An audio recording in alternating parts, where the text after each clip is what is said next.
Hey guys, this is the notes video for 1.5 vertical and angle bisectors. This is the last new notes you'll have before we take our test. So this is just a review. This is the first part from 1.4, just 3 different ways to name this angle. I'm going to go ahead and put points here for A, B, and C. And on here, we've got 3 different ways. So I'm going to put my angle symbols down. They look like this. They're kind of like L's, but they look like a small little angle. You can name it with one letter because this is the only place that B is a vertex for. Alright, and so it can be one letter, and then you can also name it with 3 letters. It's just important that B is in the middle. Alright, so it can be A, B, C, with B in between A and C. Or you could flip A and C and make it CBA. Okay? Alright. Now moving on to vertical angles. So it talks about how they are non-adjacent, so meaning they are not next to each other. And then here it says they're formed by intersecting lines. So I've got this little random piece of cardboard. I'm going to use, you can use anything to make a straight edge. Anything that has a straight edge, you can use it. And all I did was make 2 intersecting lines that cross in an X. And I'm going to look at these angles and figure out which one are vertical angles. So these are across from each other. They are going to be vertical angles. The side ones are also an example of vertical angles, but I'm just going to write 1 and 2. These, the top and bottom angles, to make it a little less confusing. Alright, so that's an example of vertical angles, and there's their definition right here. Hopefully you wrote that down in async time. And then I'm going to draw an angle here. An angle bisector. It's a ray that splits an angle into 2 equal halves. So here's my angle, and I want to split this angle into 2 equal halves. So I'm going to draw it about halfway. And this is a ray. It starts at this point, and it extends forever in one direction. And we will just say that this one is 52 degrees, and this one is also 52 degrees, so they equal each other. Wonderful. But then let's look down here at what arc marks are. What do arc marks mean? Okay.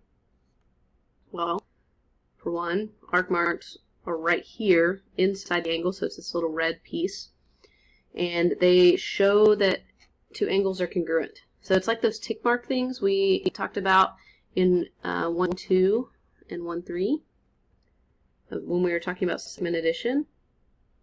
And this is the same thing for angles. So how would I draw that down here? Well, for vertical angles, we know that vertical angles are congruent because they are opposite of each other and they form the exact same angle. No matter what, vertical angles will always be congruent. Okay, so it says angles 1 and 3 are the same as each other. So how would we draw that? We're going to draw it with arc marks. Here's one, and there's another one. Okay, great, they match. So 1 and 3 match up. Well, 2 and 4 match up. But you can't just put 1 arc mark for 2 and 4, because that would mean they match up with 1 and 3, which they don't. Look, see, we've got a tiny angle for 2, a big angle for 3. So when you want to show that these are the same as each other, but different than 1 and 3, you would put 2 arc marks. And so these match up. You've got 1 and 2 for both of these, and 1 for both of those. So 2 and 4 are congruent, 1 and 3 are congruent because they're vertical angles. Alright, so since they are congruent, what you can do is set them equal to be able to solve for x. So we've got these 2 angles, they're the same as each other, so we can put an equal sign in between them, and we can solve for x. So I'm going to subtract 3 on both sides. I've got 60 equals 4x. I'll divide by 4, and 15 equals x. Great. So I want you to pause right now and go ahead and solve this equation right here, number 2. Okay, if you haven't paused, do that right now. Pause. Solve this. But if you have 32 equals 3x plus 2, because that's this other side of the equation. Subtract 2 on both sides. You get 30 equals 3x, and then when you divide by 3, you will get 10x. Alright, moving right along. So here we are talking about just the difference between linear pairs of vertical angles. And what I mean with that is linear pair is a vocabulary word we talked about last time in 1.4. And it was two adjacent angles that add up to 180. So the difference between linear pairs and vertical angles are not adjacent and they're equal. They're congruent. All right, so if we are looking to find angle A, angle B, and angle C, let's look at angle A first. Well, for one, we've got a tiny little angle and then a big angle. And they are next to each other, so they share this ray. They are adjacent. Okay, well, that means that since they are adjacent, they cannot be vertical angles.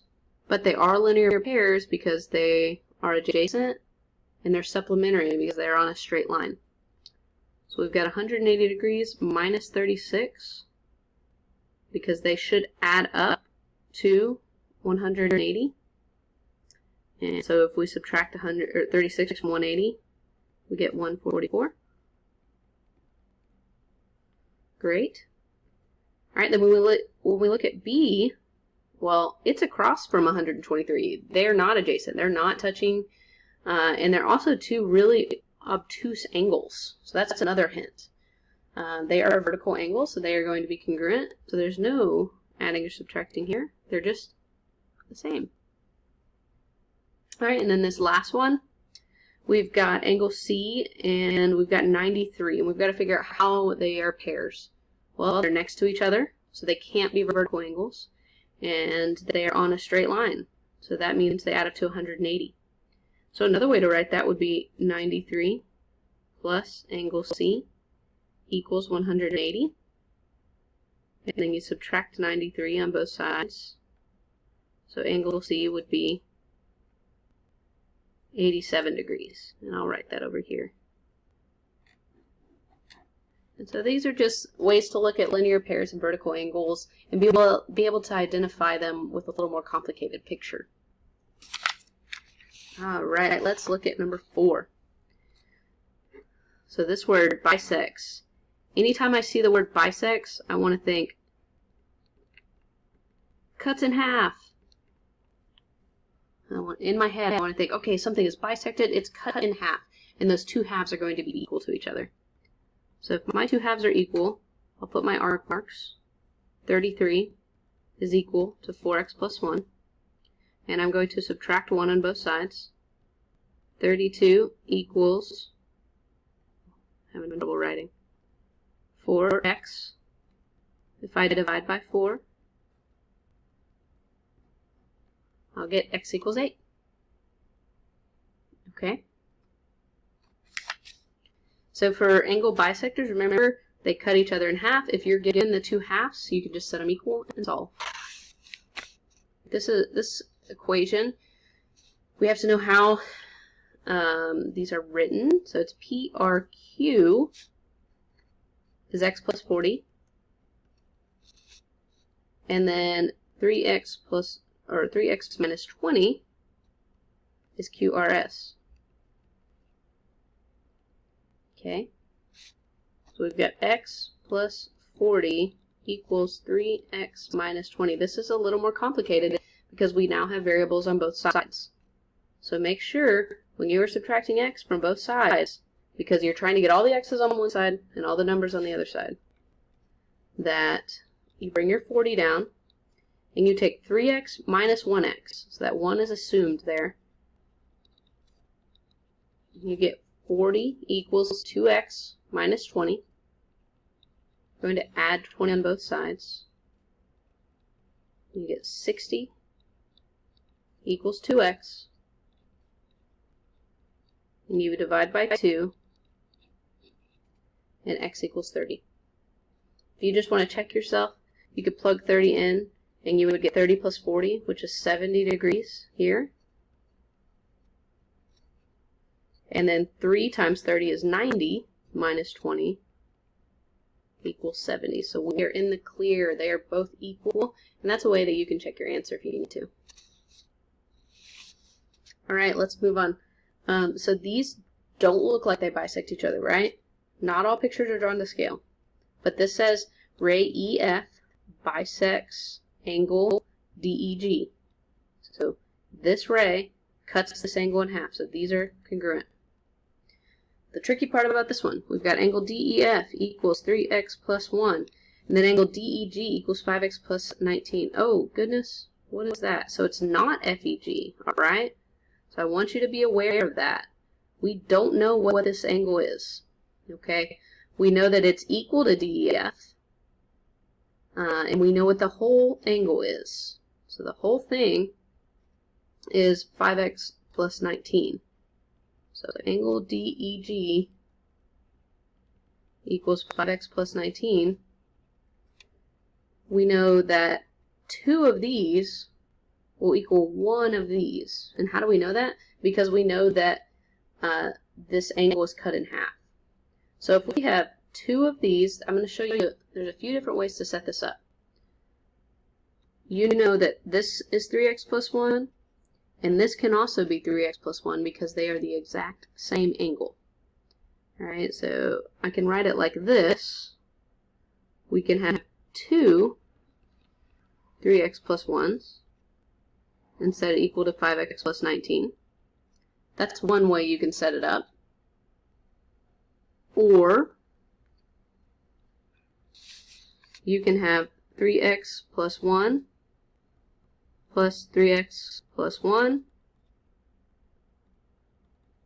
equals 5x plus 19. These are the same thing. You've got the same thing going on. So what all I did was here was make it part plus part equals the whole thing.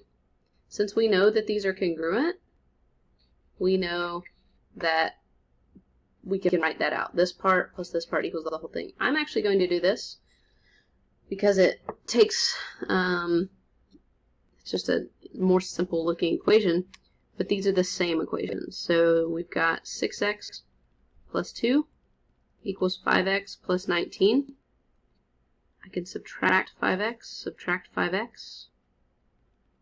X plus 2 equals 19.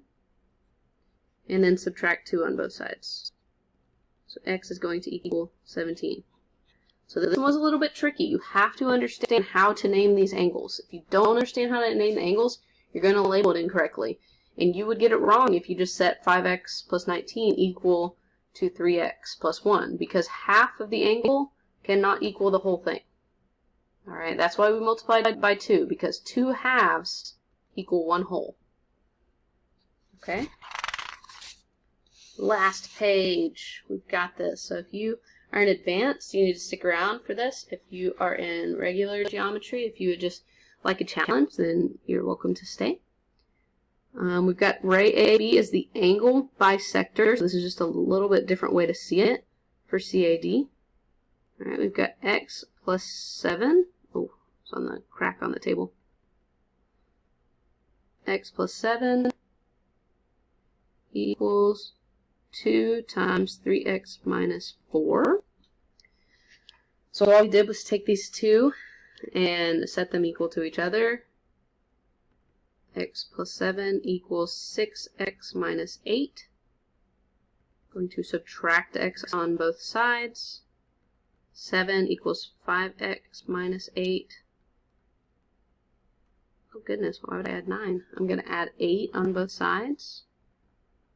15 equals 5x, and then I'll divide by 5. And divide by 5 to get x equals 3. Alright? Cool.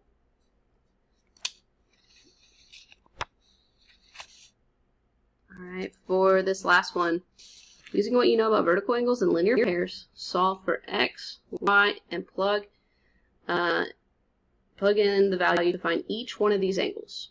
Okay, there's a couple ways you can do it. We can think about vertical angles and set them equal to each other, and then you have two equations that you can solve using systems of equations. That's a little crazy. It is a possibility, but I'm going to choose to not do that today because it's kind of difficult. So instead, I'm going to take the relationship of linear pairs and show that these two linear pairs, so we know that these are vertical angles and they're congruent, but we know that angle AEB is congruent to, is supplementary to angle DEB. So we've got 3x plus 5 plus x plus 15 equals 180. Since they're supplementary, we can use the angle addition postulate and just add this angle plus this angle, so part plus part equals the whole thing. We've got 4x plus 20 equals 180. I'll subtract 20 on both sides. 4x equals 160. This makes it a little bit easier to divide. And x is going to be 40. Great. Now we know what x is. So we are halfway there because once we plug these in, it's going to make it a lot easier. We plug 40 in here. 40 plus 15 is 55 degrees. Cool. And then 3 times 40 plus 5 equals 125. Which makes sense because they add up to 180. Okay, ooh, check this out. We've got vertical angles here.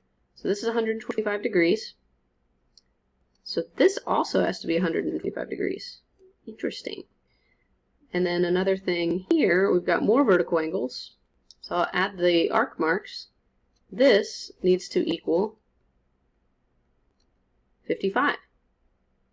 So we can figure out what's the easiest way to solve for y. I think it's plugging it into this equation. It's one less step. So y plus 20 equals 55. Subtract 20 on both sides. Y is going to equal 35. Okay, and we got to make sure that makes sense. We plug it back in. So 4 times 35 is 140, and then you subtract 15, you get 125. Okay, that's great. So we know that x is 40, y is 35, and then we have what each of these angles equal. And we have done all of our steps for this problem. I know that one was kind of a lot. If you need to re-look at it and pause and go back, you are more than welcome to. But that's all I have for you guys today. Thank you for watching.